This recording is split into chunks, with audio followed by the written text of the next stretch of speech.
میدان جنگ میں کفار سے تمہارا مقابلہ ہو تو ان سے پیٹھ نہ پھیرنا، اور جو شخص جنگ کے روز اس صورت کے سوا کہ لڑائی کے لیے کنارے کنارے چلے، یعنی حکمت عملی سے دشمن کو مارے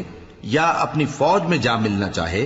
ان سے پیٹ پھیرے گا تو سمجھو کہ وہ اللہ کے غضب میں گرفتار ہو گیا، اور اس کا ٹھکانہ دوزخ ہے، اور وہ بہت ہی بری جگہ ہے۔ بس تم لوگوں نے ان کفار کو قتل نہیں کیا بلکہ اللہ نے انہیں قتل کیا، اور اے نبی جس وقت تم نے کنکریاں پھینکی تھیں تو وہ تم نے نہیں پھینکی تھی بلکہ اللہ نے پھینکی تھی۔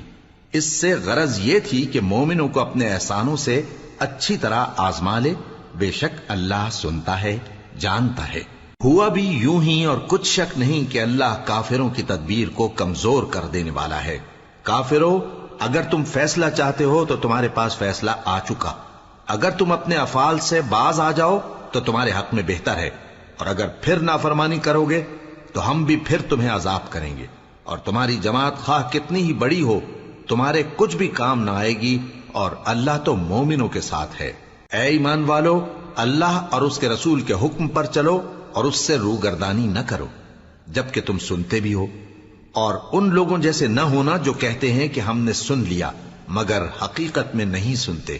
کچھ شک نہیں کہ اللہ کے نزدیک تمام جانداروں میں بدترین وہ بہرے گونگے لوگ ہیں جو عقل سے کام نہیں لیتے، اور اگر اللہ ان میں خیر کی طلب دیکھتا تو ان کو سننے کی توفیق بخشتا،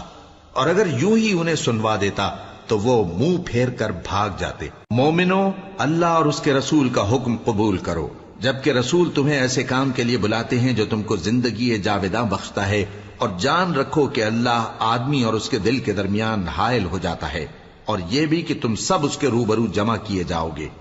اور اس فتنے سے ڈرو جو خصوصیت کے ساتھ انہی لوگوں پر واقع نہ ہوگا جو تم میں گناہگار ہیں، اور جان رکھو کہ اللہ سخت عذاب دینے والا ہے۔ اور اس وقت کو یاد کرو جب تم زمین مکہ میں قلیل اور ضعیف سمجھے جاتے تھے اور ڈرتے رہتے تھے کہ لوگ تمہیں اڑا نہ لے جائیں، یعنی ختم نہ کر دیں، تو اس نے تم کو جگہ دی اور اپنی مدد سے تم کو تقویت بخشی اور پاکیزہ چیزیں کھانے کو دیں تاکہ اس کا شکر کرو۔ اے ایمان والو، نہ تو اللہ اور رسول سے خیانت کرو اور نہ اپنی امانتوں میں خیانت کرو، اور تم ان باتوں کو جانتے ہو، اور جان رکھو کہ تمہارا مال اور اولاد بڑی آزمائش ہے، اور یہ کہ اللہ کے پاس نیکیوں کا بڑا ثواب ہے۔ مومنو، اگر تم اللہ سے ڈرو گے تو وہ تمہارے لیے حق و باطل کا فرق ظاہر کر دے گا اور تمہارے گناہ مٹا دے گا اور تمہیں بخش دے گا، اور اللہ بڑے فضل والا ہے۔ اور اس وقت کو یاد کرو جب کافر لوگ تمہارے بارے میں چال چل رہے تھے کہ تم کو قید